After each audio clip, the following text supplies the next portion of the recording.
Ready, set? Okay.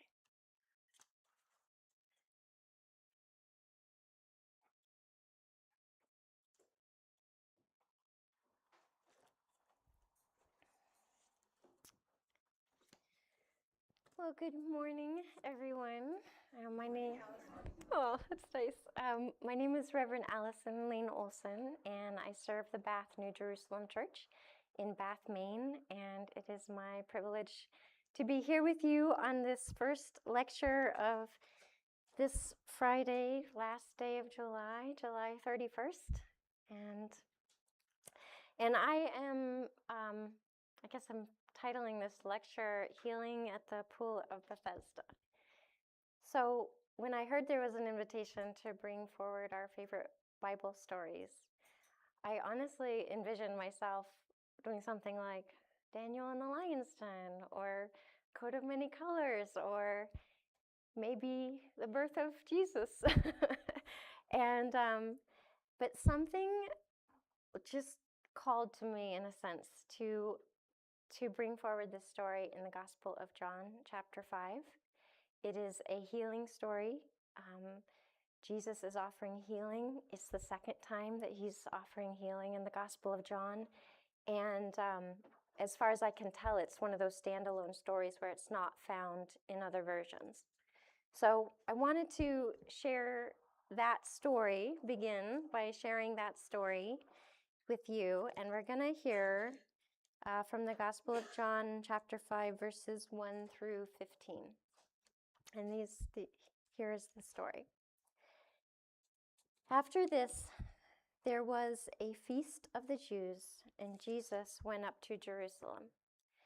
Now there is in Jerusalem by the sheep gate a pool, which is called in Hebrew Bethesda, having 5 porches. In these lay a great multitude of sick people, blind, lame, paralyzed, waiting for the moving of the water. For an angel went down at a certain time into the pool and stirred up the water. Then whoever stepped in first, after the stirring of the water, was made well of whatever disease he had. Now a certain man was there who had an infirmity 38 years. When Jesus saw him lying there and knew that he already had been in that condition a long time, he said to him, "Do you want to be made well?" The sick man answered him, "Sir, I have no man to put me into the pool when the water is stirred up. But while I am coming, another steps down before me." Jesus said to him, "Rise, take up your bed, and walk." And immediately the man was made well. He took up his bed and walked. And that day was the Sabbath. The Jews therefore said to him who was cured, "It is the Sabbath. It is not lawful for you to carry your bed." He answered them, "He who made me well said to me, 'Take up your bed and walk.'" Then they asked him, "Who is the man that said to you, 'Take up your bed and walk'?" But the one who was healed did not know who it was, for Jesus had withdrawn, a multitude being in that place. Afterward, Jesus found him in the temple and said to him, "See, you have been made well. Sin no more, lest a worse thing come upon you." The man departed and told the Jews that it was Jesus who had made him well. And here ends our reading and the story for this morning to consider. And as I said, I felt called to bring this story forward. So my prayer for us is that there will be something in that story that will be meaningful or relevant or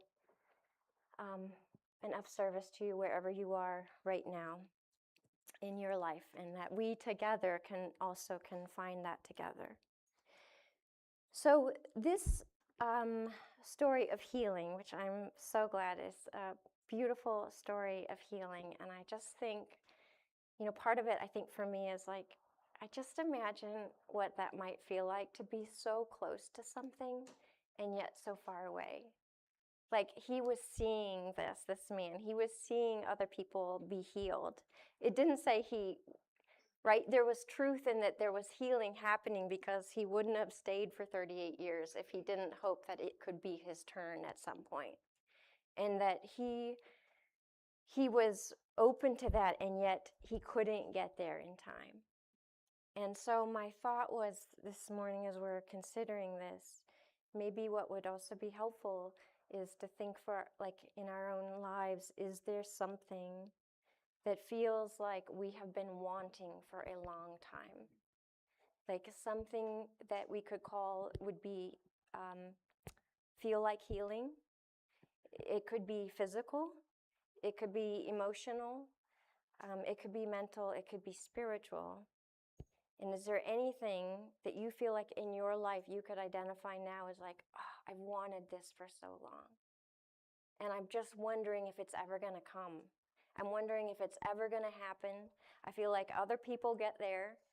I feel like I'm so close. I know it's possible. And for whatever reason, whatever this thing is, it just feels like it's just not happening. And if there's anything like that that comes to you, my thought is that we could hold it like in our hearts and be willing to even like just have a moment of like intent and be able to say, you know, really the answer to Jesus's questions when he said, do you want to be made well? Just to be open in our own spirit, to be able to say, I am open to being made well. And I could even have enough faith to think, I can be open to being made well today. So I just want to like put that kind of like with us and in us and a part of us to kind of carry through this time. So one of my thoughts as I was thinking about this pool of Bethesda is it something that you can go visit? Like, do people travel by pilgrimage and go see this place? And what I realized as I was doing some research, and these are things that you may already know about this place, but for a long, bless you, for a long time, there was a lot of questions about where this story might have happened. So they weren't sure.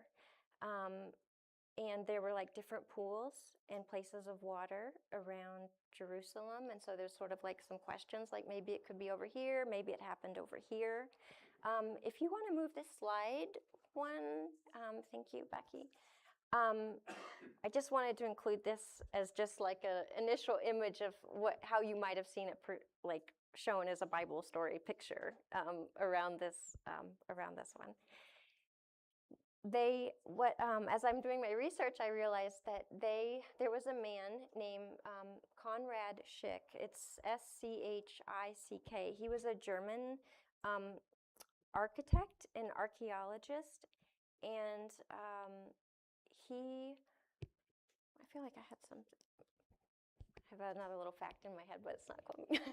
Anyway, he moved to Jerusalem in the 1800s and in the 1850s or so maybe, and he received permission to do some excavation, and he began in 1880s, I think 1888, but it'll come.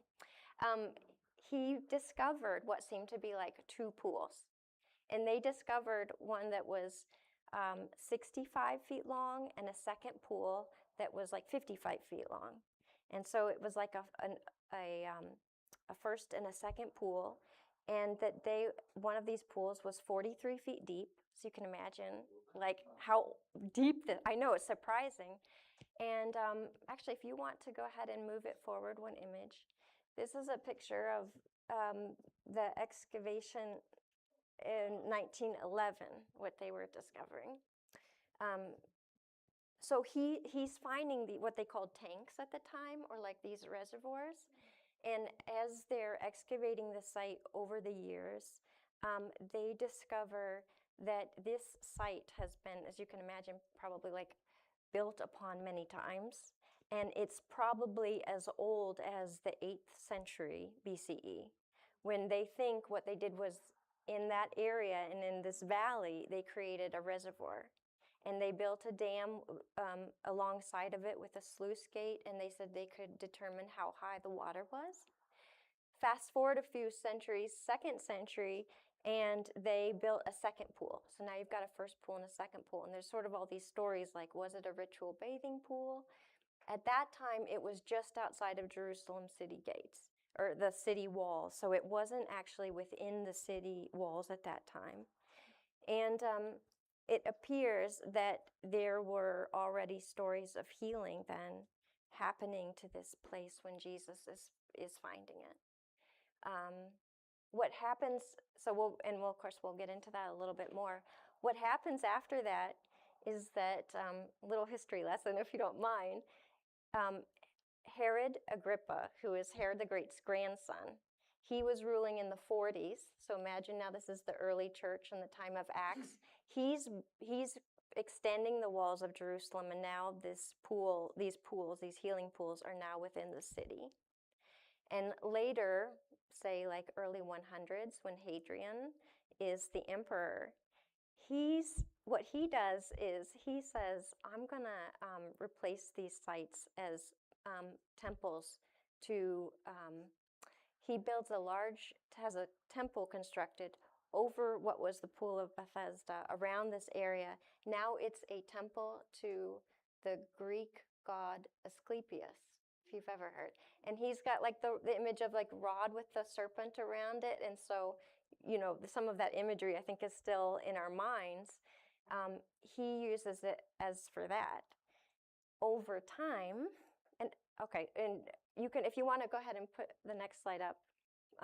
So this is another just more modern picture of these pools of Bethesda. And then actually, if you want to go ahead and go one more forward. Thank you. What they also discovered, so I know it's probably a little bit hard to see from there, but you've got the two pools, and then they've got this Byzantine basilica also in the same area. So what happened was, a few centuries later then, in the heart of where Hadrian's temple had been, there is now a Byzantine church built that is dedicated to St. Anne. And if anybody's familiar with some of the early writings, didn't make it into scripture, but called the Gospel of James, in that work, Mary's mother is Anne, sometimes called Anna. Sometimes the Hebrew name is Hannah. That temple and this site now and church is now dedicated in her honor over this site. Now, years later, it gets renamed as dedicated to Mary, and the Persians destroyed what was that Byzantine basilica in the 600s, like 614 or something like that. Medieval times, you now see the part where it says Crusader Chapel? There's another church or chapel built over this site. So you can just imagine, there's just so much history in this one spot.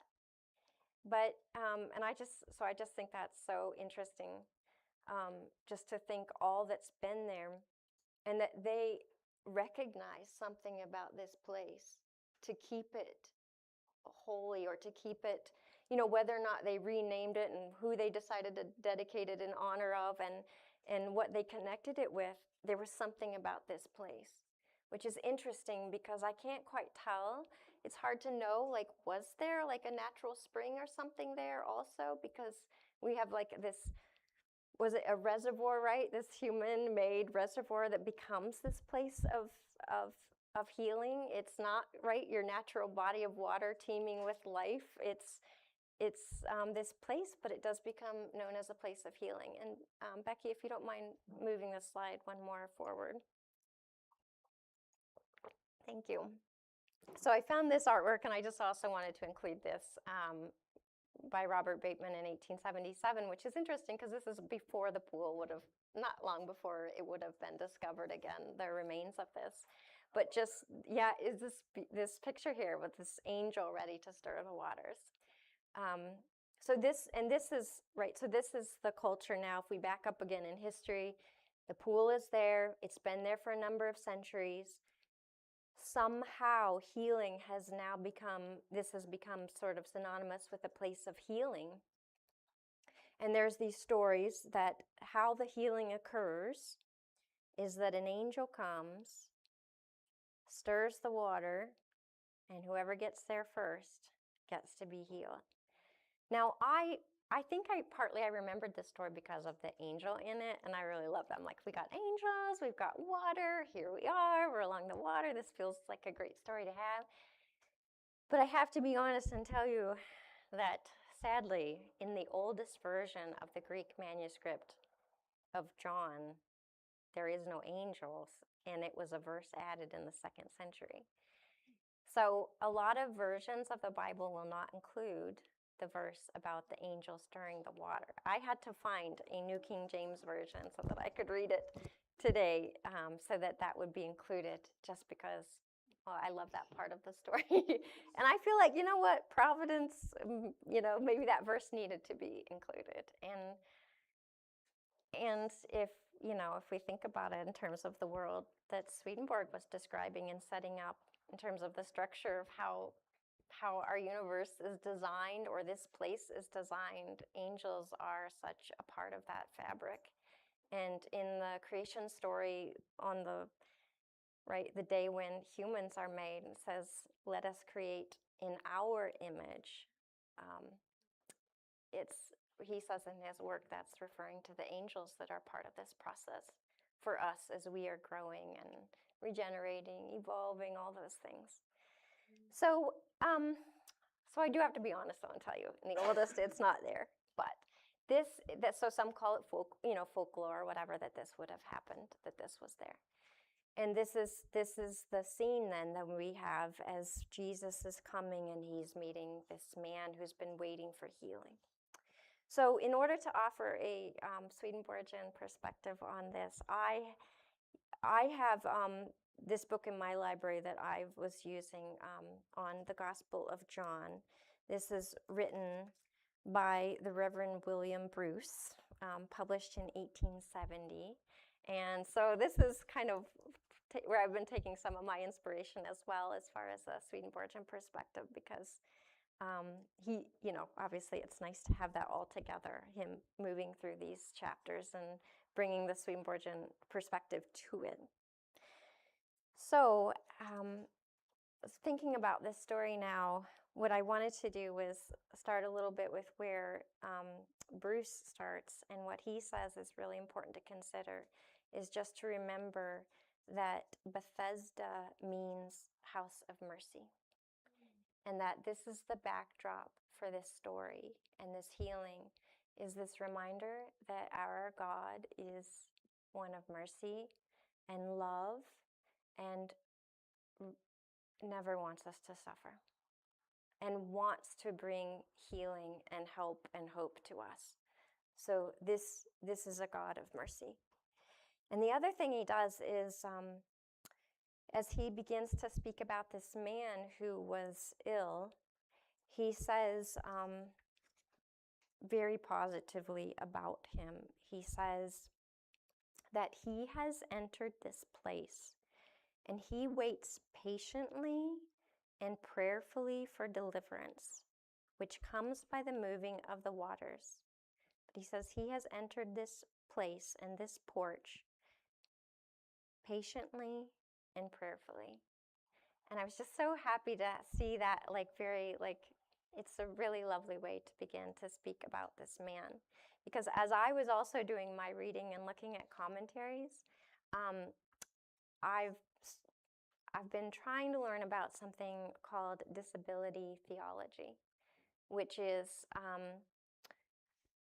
I'm not an expert at it, but it's the idea that as what called disabled theologians even are looking at these texts, that there is a concern that the way that we read these stories, that sometimes that we are equating those who are not whole, like we see their physical health is ailing, that somehow we are,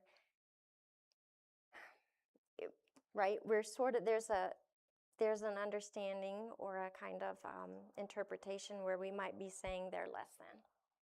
Because everything in the Bible, as we're looking at it as a spiritual story, and I think we want to really be careful, and I feel like it's kind of a growing edge for me, even like looking back over some of these, older interpretations and everything, just to be careful and mindful that we are not equating bodies that are not in the standard of true health, as we would call like somebody as healthy, that doesn't mean that they are loved by God any less or less than. Yeah, and I just in my just doing a little research, I guess what I was reading was that the CDC at least is saying that there are 25 to 30% of adult Americans have a disability, that it's that high. 25 to 30% of adults have a disability. And what does it mean then to have a disability and then come to this text? And so I was reading, for example, the perspective of someone in their wheelchair coming to this text, hearing a sermon and having the minister describe this person who's waiting for healing as lazy or complaining or, and some of the hurtful things that can happen when we say, right? It does come up at the end about sin. Like, what is the relationship here? What does that mean exactly? Why does Jesus say it? And so I just want to be mindful of that there is something out there called disability theology. And I have a book coming actually that says the title is My Body is Not a Prayer Request. My body is not a prayer request. So I'm like, I feel like, there's a lot to learn there. And, right, we're trying to hold that with also a knowledge that the body and there's healing to be found. Like, our bodies naturally do heal. We have a cut, and it's amazing, this miracle that we find. You pull the Band-Aid off, and wow, look what happened. And so, and that healing is, and it's okay to want healing. And so what I do appreciate about this story is these, what we can sort of notice too is that these individuals coming to this pool they're wanting healing. So maybe that's helpful to think of. And I think very beautifully there are other places where Jesus is addressing this idea of equating something having gone wrong with our physical body in sin, and he's trying to correct it. In John 9, you may remember there's a story about somebody who's blind, and there's a conversation around this. Who sinned? Was it him or his parents, the fact that he's blind? And Jesus says, neither. No one did. This is to show the glory of God, this healing. And so we just want to just take a moment to acknowledge that. And if you feel like that may be a good thing later for part of the discussion too. Like if you feel like this is something that's really hard to work around or that we're doing a good job with, or however you are feeling about this, that would be interesting to me as well. Now, what Bruce is doing is he is saying this is a true story in that we can celebrate and be happy for this man that there was physical healing. Like there is a miracle here. Jesus was real, right? He's bringing that divinity and he is healing in person. He's sharing this experience of divinity with others, and he's helping them transcend and experience that miracle. And as we know from our Swedenborgian theology, in a way that we can help keep these stories relevant and useful is the lesson that they're also for us now. And so what Bruce is doing is saying, what if these, right? This is all the characters and all the things are also part of us and part of our own inner life. So not only does he bring us to this place of mercy to start, and a reminder of that, and he's got this, he's saying this man has come prayerfully. And it's tricky because I think the more I thought about this story, like the more I realized there was like more to think about. And I was really trying to decide, how to like approach this story. And I think one of the things that's hard is when we're wanting something and we have to kind of live with that tension and that waiting, that can be so hard. And because as he starts out and he's saying, God is one of love and mercy, right? Then the question is sort of like, so why am I not feeling it? Like, why is it not happening now? And in Bruce's writing, I'll just share this. he's saying, right, and this has to do with the love that God is. He's saying, the Lord has no times or seasons for descending with his blessings to humankind. His time is always ready. God's time is always ready. With God, this is the day of salvation. This is the day. There are no times and seasons he's offering. While we seem to wait for grace, he is waiting to be gracious. Our state to receive is his time to give. The season in which the angel descends is determined by us. The gift comes when we are prepared to receive it. Even after we have discovered the things that we want to have healed within us, bless you, we often have to wait, and sometimes long, before the desired deliverance comes. I just think this is so hard because I'm feeling like, I'm imagining at least that we can all kind of like feel into that, right? And how hard this is, because what is he saying then? Is he saying it's on us? And I would be interested to know, like, what do you think? Do you think there are times and seasons? Do you think that we go through the hard thing? I mean, is it more complex than this? Could all healing happen at once? Could it all come at once? And what he's offering Bruce is, as he's looking at this story, is he's saying that there's something within us that is required to be open and to be receiving. And this is where he's like, really like, this man entered prayerfully, and what he's showing us is that he has put himself in a position to find the healing. So there's something there, right, that we can acknowledge the places within us that we are hoping for healing, and he has placed himself in a position where he can find the healing, whatever that might mean to us, right? Like whatever situation we might need to, however that might work in our own personal lives with whatever we might be thinking about for ourselves. The waiting part is so hard. The waiting part is so hard. But what he's offering is, what if the story, if we're looking at it, and it's not the worst case of musical chairs there ever was, right? One chair, whoever doesn't, everybody else is out. He's saying, what if this is also a picture of our life, and what's happening is we often focus our attention on one thing. Right? This is our present moment. We're so concerned about this one thing, and we are just hoping to find healing or movement in this one area of our life. All the others who are getting into the pool at a time, what if those are other parts of our life that are shifting? Like, what if we are so focused on this one thing that sometimes we are not noticing, or maybe it could be even an invitation to gratitude for the other parts of our life that are actually moving and finding healing. And I think that's a really interesting way to look at it, and maybe helpful, is that, okay, maybe I'm not seeing movement here, but what if I could perhaps be more mindful of what else is going on that is really good?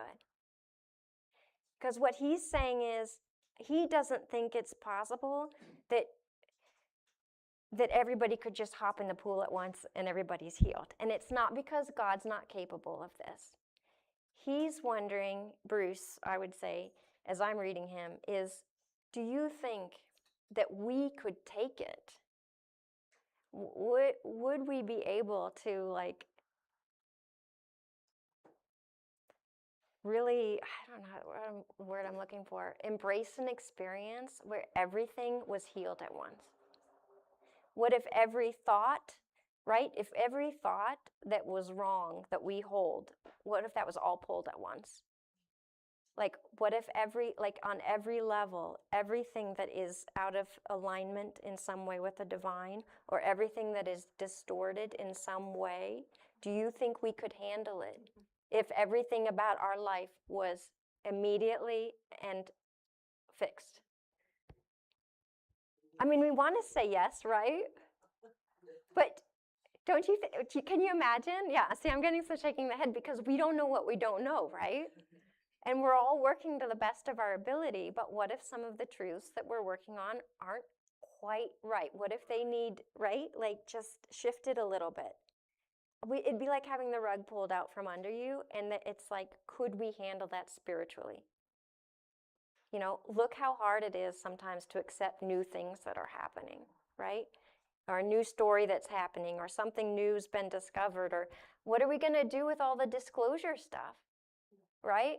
Can I even look at it right now? Someone, like as far as like what else is out there in creation? There's a lot of stuff coming out in the news about like other beings and life. And I see like Instagram, like someone's like, listen, I can't pay my taxes right now, so if I don't really care about that right now, right? It's like, unless they're going to help me pay my bills, really, this is not something I even want to look at, right? So it's like, could we? Like, how mind-blowing would that be to have an experience? So what the story is actually revealing is maybe a process that we are actually experiencing in our life around healing, where the things that were so, right, we get so like we want it so much, and so much of our focus might be there, but in truth, there are other aspects moving and shifting that are part of the whole and are going to help us and are part of the healing process.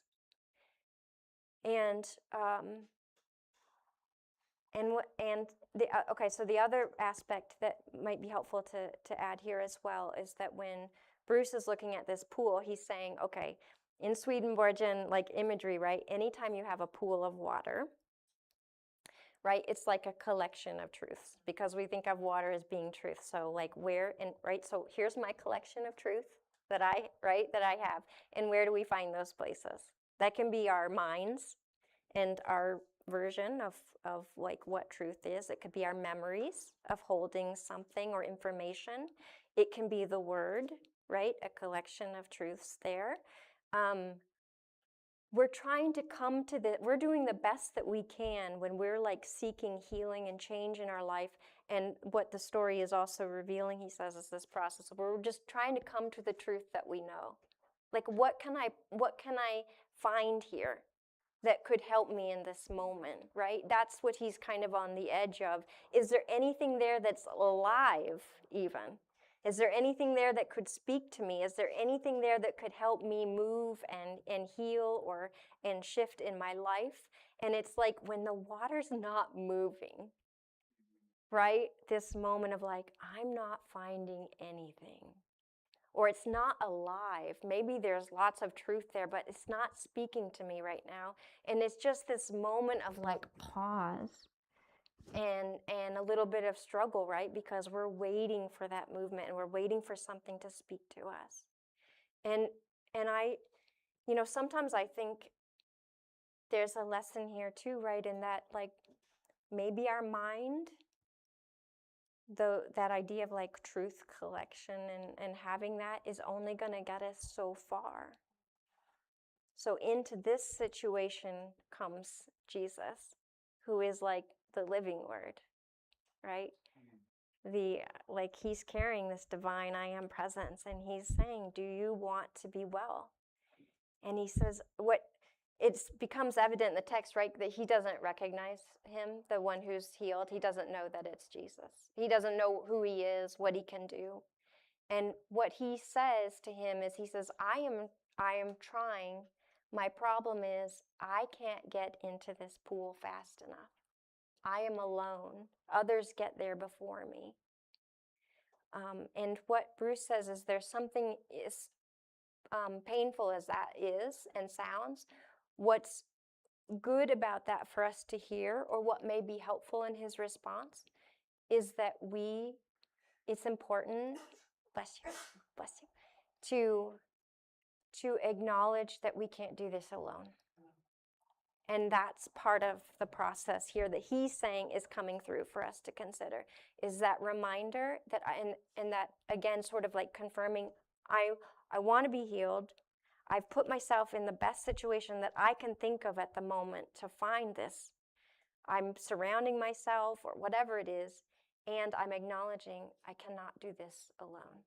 And it's in that moment then that we get to have this beautiful healing experience with Jesus.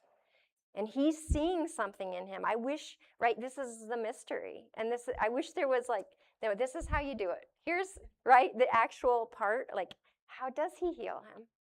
How does Jesus do that? What does he see in him? What did that man experience? But it's like being open to the mystery of it. The possibility of this happening feels really important.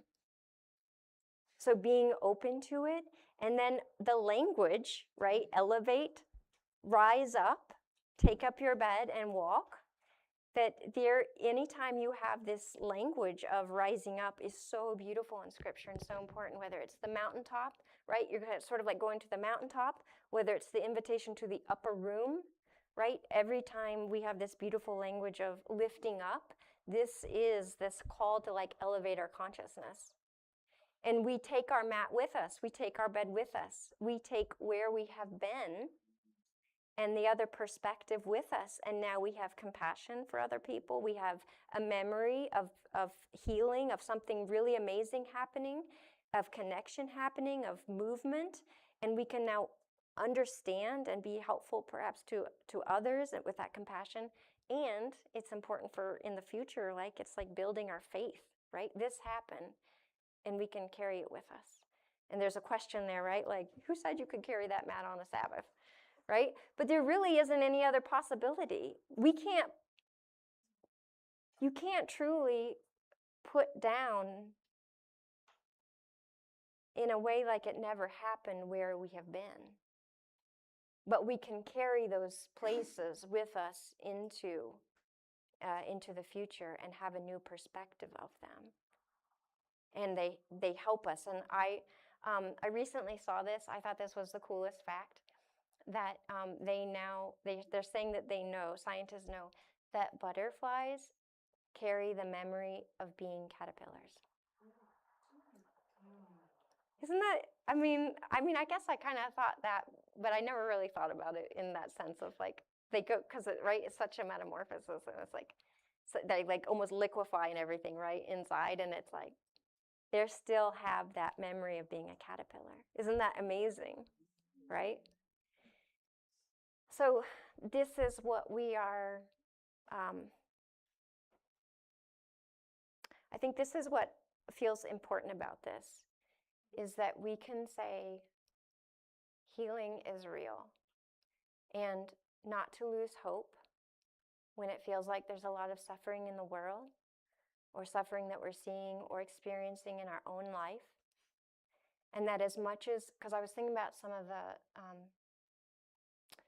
ideas and comments and things from like the first couple of days of lecture and how suffering has come up kind of as a theme. And as much as we can believe or like feel like, okay, suffering just must be part of the journey, can we equally say that healing is also on the table and part of the journey? And could we say, I can be open to that and really believe in that and hold that possibility and know that Jesus sees us, the divine sees us, knows where we have been. We have not been abandoned. And it reminds me that even if things take time, healing will come through. So what when I woke up this morning, I had a couple images in my mind. Okay, so if I just take I know I'm kind of want to allow time for questions, but I just want to share just a couple of things. So the thing at the end is, right, he brings up sin again when Jesus meets him in the temple. So like it's like maybe he knew something about him and part of his life. And that's, again, being aware of the disability theology, like we, sort of like keeping that sort of in my mind, but also there was some conversation and something happened here. And like, what is that about? Like, what was that? Or what is there anything there to, include in this or to remember? And there's just two pieces that I would want to include as like coming to a conclusion here, coming to a close at least of this part, is that one is I did see, so bless you, bless you. I did see where someone was talking about the Hebrew numbers, that words have numerical value. And the number 38 is connected to the word exile and sickness or illness, and also reveal. So exile, sickness, and reveal. And someone, when they were looking at that, and just in someone's commentary, they said, isn't it interesting that, when we think about the Israelites out in the desert, we're like 40, like we think of the number 40. But actually, there were 2 years of preparation for that time of entering the Holy Land. And it was then that they discovered that that when they sent the spies into the land, they looked like giants, right? So, and hopefully I have this right. I was listening to somebody else's commentary about this. And that it was 38 years of then waiting for movement. And is it that we aren't trusting? Or, like what happened in that moment? So there's that connection, because I'm like, I don't, because Swedenborg's so good with numbers, right? And I couldn't find a specific passage where he addresses this. I mean, you could say it's 38. You could say, well, there's a 3. 3s are like fullness somehow. 8 to me is like, not only is it like an infinity sign, but it's like the beginning of a new week. It feels like to me. Like 8 always feels like the next phase. Like we're ready. Like we're coming to a fullness here, and we're ready for something new. But I'll tell you that when I woke up this morning, it was just this, the image I saw in my mind, it totally surprised me, but was King David. And I heard the words King David, and I was like seeing him like sitting at like a desk or a table or something like that. And I thought, okay, I don't know. Someone mentioned King David the other day, I think, and what he was struggling with, and when he chose Bathsheba for a wife, and what he had to feel because of that. And I might just be trying to make things, like draw things together that aren't meant to be drawn together. But do you know what's interesting? Because so then this is what I'm doing this morning. I'm Googling, is there any connection with David in 38? In the 38th Psalm, he's expressing his grief for his choices, and that it has caused him to have a heaviness in his body, and that he is asking for healing and forgiveness. So I'm just throwing that out there. And also because the very last thing as I got up is these are the words that were like dropped into my mind, is that our prayers for healing, and this was the part I'm going to put in quotes, always answered through the slow movement of time. Our prayers for healing are always answered through the slow movement of time. And so I just want to add that to being okay and open for any healing that can occur like right now. Like everything is possible with God. But to also have faith when we're not seeing it, that everything is answered through the slow movement of time. And when that story, when Jesus, or that Gospel of John, when it closes, the last thing, because there's like this whole question now, like, well, what is he doing? And he can't do that, and he can't. The last thing it says here is, Jesus answered them, my Father has been working until now, and I have been working. So may you know, Jesus is working. The divine is working in our lives.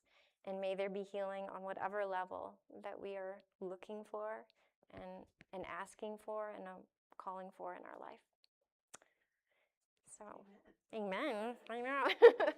So,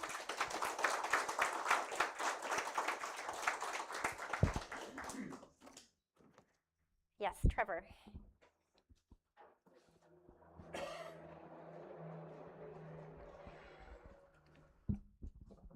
three things. One is that towards the end there, that you said something about elevate our consciousness, and what I heard was elevator consciousness. And I really like the idea. Thanks for my misunderstanding. The other one is that everything being fixed all at once thing is like, I'm sure we would all like our bodies to be fixed all at once, but how about the mental and the emotional stuff? What if 17% of what I'm thinking about is wrong? and how would I deal with that suddenly being just adjusted in my mind? Right. It would be a major readjustment.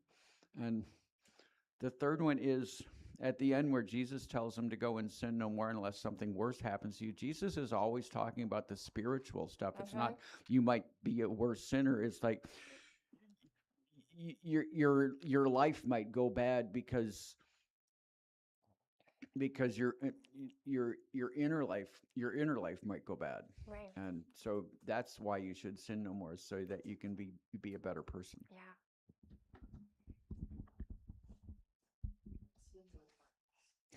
This is Katie. This has always been a difficult passage for me, so I thank you and appreciate you for taking it on.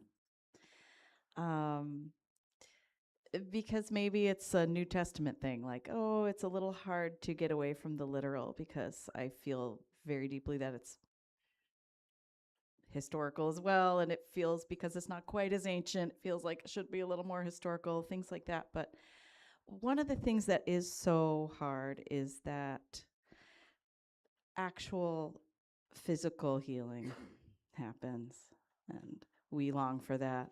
We wish and pray for actual physical healing, but it is so out of our control in this life. And there are churches who command God to heal people, but then still people, it doesn't always work, and they think, what did we do wrong? Why did we pray it wrong? Well, first I think you shouldn't try to tell God what to do, but but that's a different tradition that does believe that this should still be happening like it does in the story in today's world, and in a tradition that really doesn't see that as the same. It's so hard to, but yes, the inside healing and the physical healing feel so out of our control. But on an inner level, I do appreciate that you brought to light that, well, for me, it helped me process that maybe just, at least internally, things don't always happen the way we think they should. Yes. Because when Jesus comes and says, pick up your mat and walk, it always catches me, like, what? He picked up his mat and he walked, he just like left? He's been waiting at the pool the whole time. Because I'm like, well, I'm going to pick up my mat, but I just dip my toe in the water, because like, won't you? Like, Yes. I've still got to do the pool. The pool was the whole reason, and the pool was the thing that I'm supposed to get in. And then to leave there after 38 years and not go in the water at all, it's like, really? I think it's surprising. Really, so I think it's really like telling that maybe if we feel inside within ourselves that we're really questioning whether or not all things are possible, right? That maybe it's enough just to say, what if I just release my ideas of what the conditions are that are required for healing? Yes. Because the funny thing, right? You're right. He actually never goes to the pool. It's a little frustrating, but it happens, yeah. And there's healing, but he never had to get to the place where he thought he did. I think that's God telling me that's not how you thought it was going to be. Yeah, exactly. Oh, time, Trevor's saying, okay. All right. Thank you.